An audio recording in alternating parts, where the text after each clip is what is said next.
Esta viagem começa em Bouillon, no sudeste da Bélgica.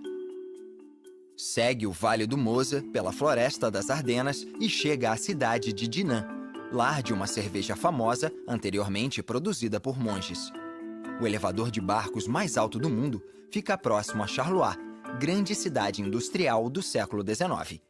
Sua rede de canais se estende para o norte até um dos campos de batalha mais importantes da história europeia, Waterloo. Perto dali está Bruxelas, capital da Bélgica e quartel-general da União Europeia. Esta é a selvagem e pitoresca região das Ardenas, no sudeste da Bélgica, um país com aproximadamente 10 milhões de habitantes. Apesar de seu rico patrimônio, a Bélgica é, na verdade, um dos países mais novos da Europa Ocidental. Durante centenas de anos, a Bélgica era parte de um país ou outro, começando pelos romanos no século I a.C. Eles chamaram a região de Bélgica em homenagem às tribos celtas que viviam no local. Desde então, ela tem servido de encruzilhada e campo de batalha para as potências europeias. Inglaterra, França, Espanha, Alemanha, Áustria e Holanda dominaram a região em várias épocas. Mas séculos de tumulto deixaram um legado de divisão entre os três idiomas do país: holandês, a língua oficial do norte, alemão no leste e francês no sul, onde esta jornada começa. O rio Semois percorre a Floresta das Ardenas, famosa por suas íngremes montanhas e encostas cobertas de árvores. A população da área é esparsa, com uma ou outra casa de fazenda ou área de camping. Até chegar à pequena cidade medieval de Bouillon, aninhada numa curva acentuada do rio. E bem acima da cidade, em um penhasco, está o mais antigo e preservado exemplo de arquitetura feudal medieval da Bélgica. Ele foi originalmente construído por Godofredo de Bouillon no século XI, sobre as ruínas de uma fortaleza ainda mais antiga. Depois de Godofredo de Bouillon, o local pertenceu a uma sucessão de 4 outros poderosos duques, também chamados Godofredo de Bouillon. O castelo ficou famoso quando o quinto e último Godofredo vendeu a fortaleza para financiar a primeira cruzada ao Oriente Médio. Depois da tomada da Cidade Santa em 1099, Godofredo foi coroado o primeiro rei de Jerusalém. O castelo é agora uma atração turística, com muralhas, torres e porões.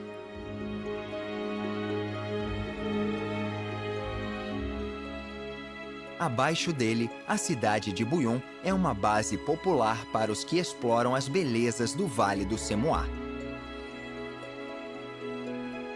Existem mais de 90 trilhas que começam ou terminam em Bouillon ou nos arredores.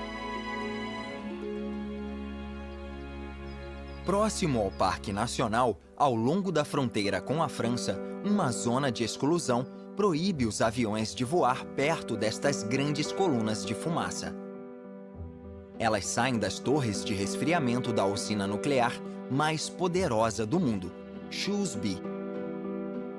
Além de fornecer eletricidade para a França e seus vizinhos, um laboratório subterrâneo estuda as partículas subatômicas misteriosas emitidas pelos reatores. Estes neutrinos, como são chamados, podem ajudar os cientistas a compreenderem a origem do universo. O Semois deságua no Mosa, um dos maiores rios da Europa. Muitos vilarejos se situam em suas margens rochosas.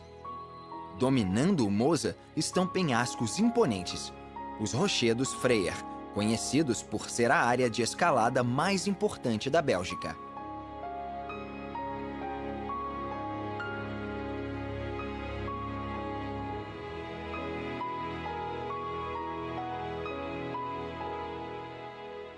São 7 rochedos principais e 8 rochedos secundários. Mais de 600 rotas no total. Na margem oposta fica outra parte importante do patrimônio do sul da Bélgica, o Castelo de Freyr.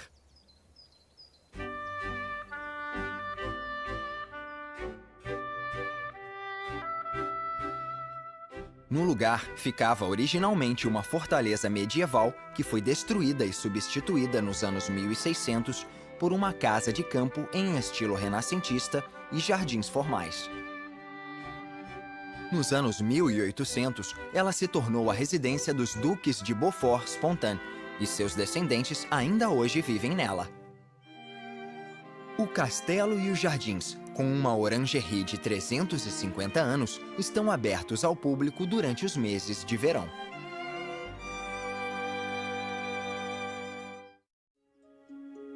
Seguindo pelo Vale do Mosa, a linda paisagem de Dinant esconde seu passado conturbado.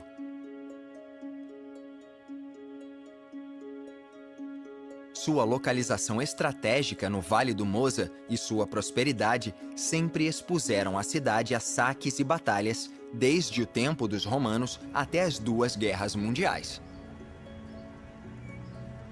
Uma pista visível de seu passado turbulento é a cidadela fortificada que foi construída como defesa contra invasores. Ela está ali desde o século XI. A fortaleza que se vê hoje foi reconstruída pelos holandeses em 1821, depois de ter sido destruída pelos franceses cerca de 100 anos antes.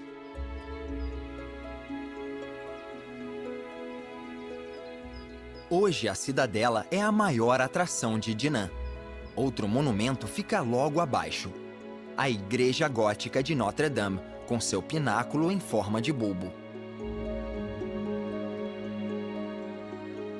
Ela teve que ser reconstruída no século XIII, depois que a igreja românica original foi destruída por pedras que deslizaram do penhasco da cidadela.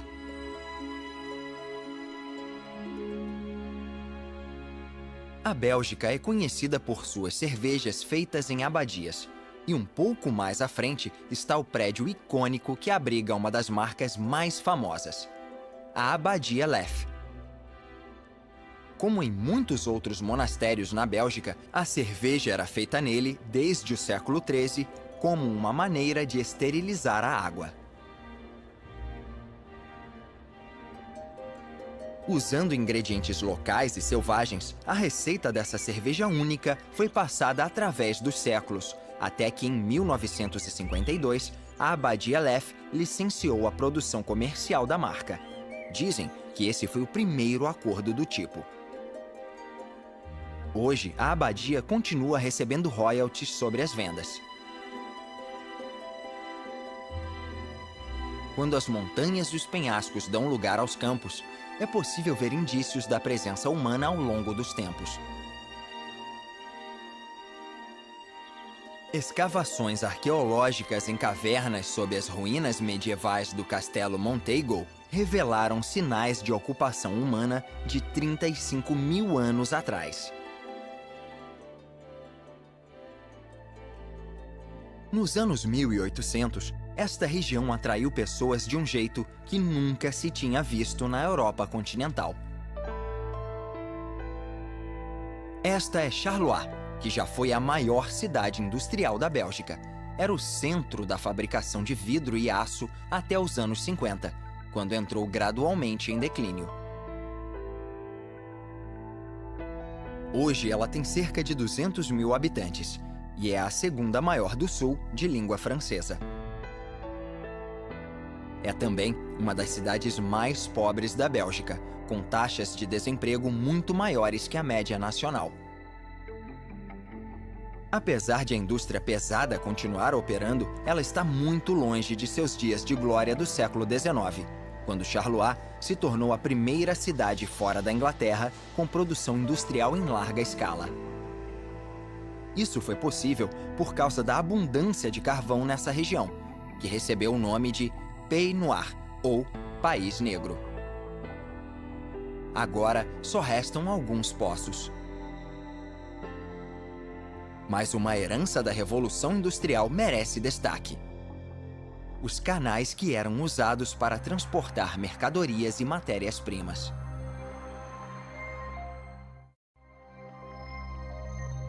Este é o Canal du Centre, uma hidrovia de 21 quilômetros que liga dois rios, o Mosa e o Scheldt. Para superar os 100 metros de diferença de altitude entre os rios, uma série de 4 elevadores hidráulicos foi construída em 1917, para levantar e baixar os barcos. Com o renascimento das hidrovias nos anos 50 e a necessidade de atender os padrões europeus de tráfego nos rios, o parlamento belga autorizou a construção de um elevador de barcos que faria o trabalho dos 4 anteriores. Inaugurado em 2002, o elevador de barcos Strep-Thiold é o mais alto do mundo, com 73 metros. Mas ele não é dos mais rápidos. Levantar e baixar os barcos leva 7 minutos. O elevador opera com 2 comportas chamadas caissons, que se equilibram como numa balança, uma de cada lado.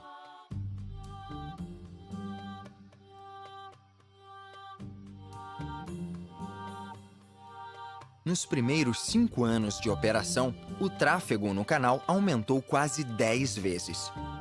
Ele também se tornou popular entre os turistas que gostam de admirar esta maravilha da engenharia. Outra mega estrutura do canal, construída no mesmo ano, foi a Ponte Canal do Sarthe. Quase 500 metros de comprimento e 28 pilares de concreto sustentam incríveis 80 mil toneladas de água. Apesar de hoje essas águas serem usadas principalmente por barcos de passeio, há 200 anos essa era uma importante rota industrial que ligava Charleroi a Bruxelas. Mas a construção de uma hidrovia tão importante também teve seus contratempos. O maior deles em 1794, quando as forças revolucionárias francesas, lideradas por Napoleão Bonaparte, saíram para conquistar a Europa. Finalmente, foi em Waterloo, 13 quilômetros ao sul de Bruxelas, que Napoleão lutou sua última batalha em 18 de junho de 1815. Era o fim de 2 décadas de guerra na Europa. A luta começou em Hougomont, uma das muitas casas rurais fortificadas ao sul de Waterloo. O ataque à fazenda foi violento. 14 mil soldados franceses contra 12 mil ingleses e aliados que tinham ordens do Duque de Wellington para defender o lugar até as últimas consequências. Depois de 9 horas de batalha, eles finalmente forçaram a retirada francesa. Apesar de a mansão ter sido incendiada, algumas construções originais escaparam, como a Capela Central, que tem um memorial àqueles que morreram na batalha.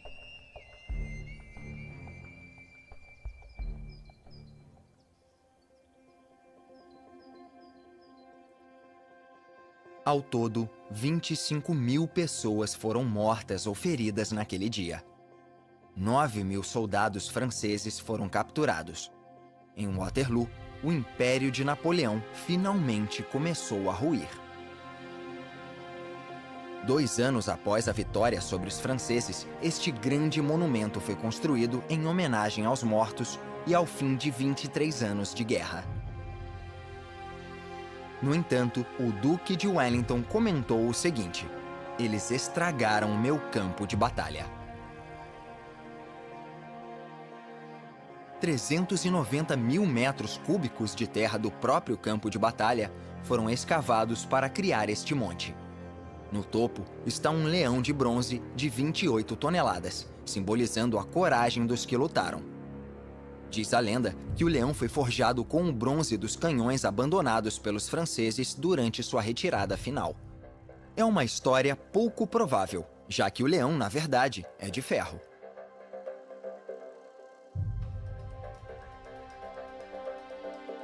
Hoje em dia, ele é uma atração turística popular, com 226 degraus que levam a um mirante de 43 metros de altura.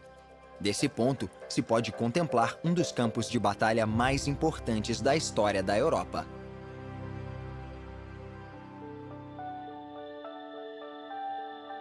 Nos 200 anos seguintes, o monumento foi testemunha do crescimento da cidade de Waterloo, de um vilarejo de encruzilhada no caminho entre Bruxelas e a França, até se tornar uma cidade de quase 30 mil habitantes. Quase um quinto não é belga, o que transforma Waterloo em um caldeirão de línguas e culturas, além dos franceses, holandeses e alemães. Este é o legado de 2000 anos de diversas raças e culturas que habitaram esta terra em épocas diferentes. Em 1830, os belgas se revoltaram contra a ocupação holandesa, formando o Estado independente da Bélgica. Mas isso não foi suficiente para erradicar profundas divisões étnicas. Isso levou à formação de regiões linguísticas com governos próprios. Waterloo fica na região francesa, Walônia, mais perto da fronteira com a área de língua oficial holandesa, Flanders.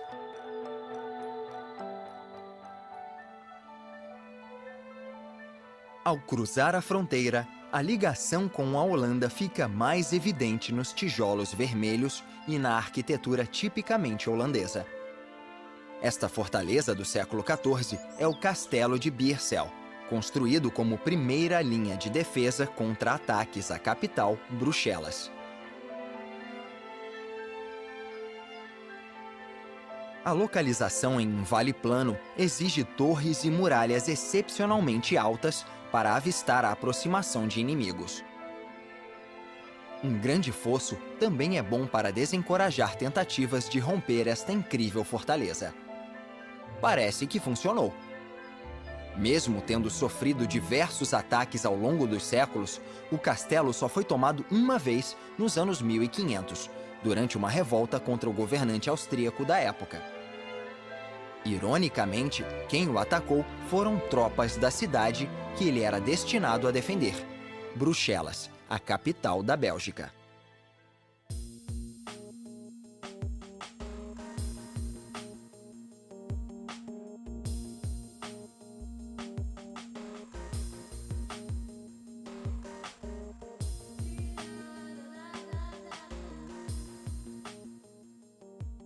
De suas origens como cidade murada no século X, ela cresceu rapidamente como um centro cosmopolita em uma importante rota comercial.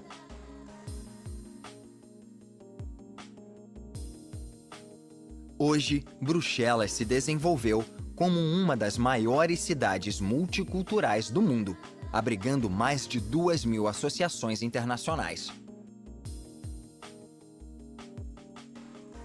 A Aliança Militar OTAN escolheu a cidade como sede depois da Segunda Guerra Mundial.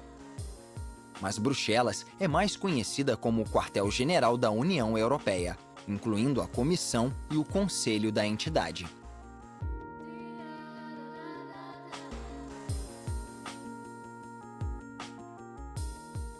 Conhecido como Quarteirão Europeu, o complexo abriga o prédio do parlamento com 10.000 funcionários públicos. Com isso, muitas empresas internacionais se mudaram para Bruxelas, atraídas pela União Europeia.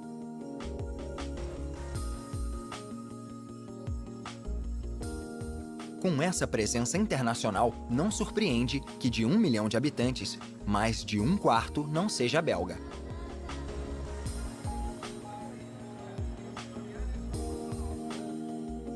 Quando Bruxelas se tornou a capital de um novo país no século XIX, a cidade antiga foi destruída para dar lugar a novos ministérios, escolas, quartéis do exército e prédios de escritórios. É uma pena que pouca coisa da arquitetura original tenha sido preservada. Somente alguns quarteirões no centro da cidade foram poupados. No coração deste bairro antigo está uma das praças gótico-barrocas mais preservadas da Europa, a Grand Place. Ela já foi o mercado central de carne, pão e tecidos e hoje atrai multidões de bruxelenses e turistas. Em 1998, ela ganhou da Unesco o status de Patrimônio Mundial da Humanidade. A cada 2 anos, um enorme tapete de flores é montado na Grand Place por alguns dias. 1 milhão de begônias formam estampas por toda a praça.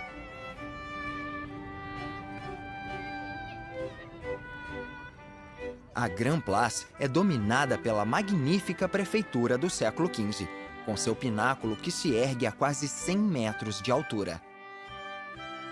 No topo está uma estátua de São Miguel matando um demônio.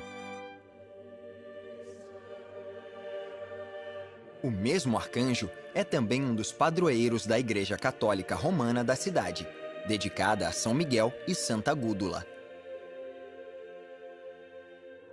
Reformada em estilo gótico no século XIII, a fachada elaborada ficou pronta 200 anos depois.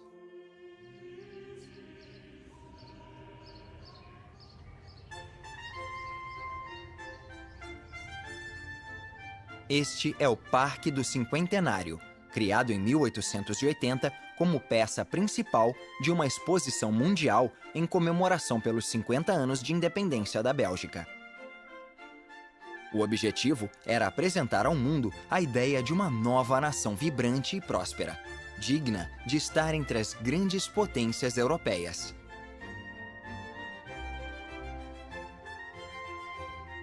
O Arco do Triunfo também foi planejado para simbolizar o passado glorioso da Bélgica, mas este monumento só ficou pronto a tempo de seu aniversário de 75 anos. Como parte da mesma celebração, foi lançada a pedra fundamental de uma das maiores igrejas católicas do mundo, a Basílica do Sagrado Coração.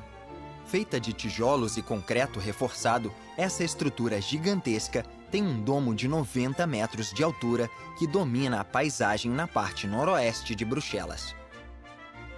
Ela foi construída sob as ordens do rei Leopoldo II, que ficou tão encantado com a Sacré-Cœur de Paris que decidiu ter uma igual em Bruxelas. Devido aos crescentes custos e atrasos, ela só ficou pronta em 1969, com grandes mudanças no desenho original. O resultado foi uma fusão única de design neogótico com Art Deco. Devido ao seu tamanho, ela não abriga apenas cerimônias religiosas. Ali há também um restaurante, uma rádio católica, um teatro e 2 museus. Do mirante do domo, os visitantes podem apreciar uma vista panorâmica espetacular de Bruxelas, incluindo sua marca registrada. Assim como Paris tem a Torre Eiffel, Nova York tem a Estátua da Liberdade, Bruxelas tem o Atomium.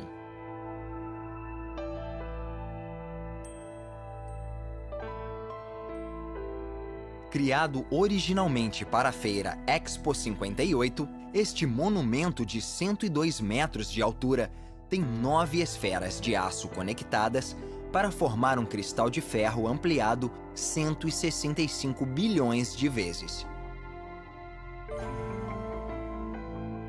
Os tubos escondem escadas rolantes que conectam as esferas de 18 metros de diâmetro. Elas são grandes o suficiente para abrigar salas de exposição e outros espaços públicos. A esfera superior tem uma vista incomparável de Bruxelas. O monumento foi planejado para durar 6 meses, mas logo ele se tornou um símbolo não só da Expo 58, mas da arquitetura moderna da cidade de Bruxelas e da Bélgica. O Atomium é uma das atrações mais visitadas em Bruxelas hoje, e um lugar perfeito para terminar esta jornada.